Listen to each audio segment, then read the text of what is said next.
Qida boyasını qarpızı vursaq nə olar? Hə, tabii ki. Qida Püskürməlidir. Görək püskürəcək. Sonra içmədi yaxı. Hə? Sirkə. Sürçə sürəcək. En sonunda. Yox, köpək olur. Kimdə arkadaşlar?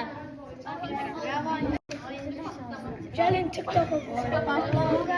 Haydi yürüyüşüm. Mən də burada işimiz var.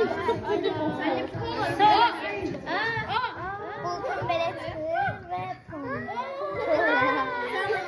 Bax, bu çıxan krater deyilir. Lava diyor. Bax, bu da lava. Ama yine Sen sonra magma gəlir. Yeri kola sızdırıldı. İçərisində olanda bir dəqiqə. İçərisində olanda biz buna magma deyirik. Amma asıl yerin səthindədirsə biz buna lava deyirik.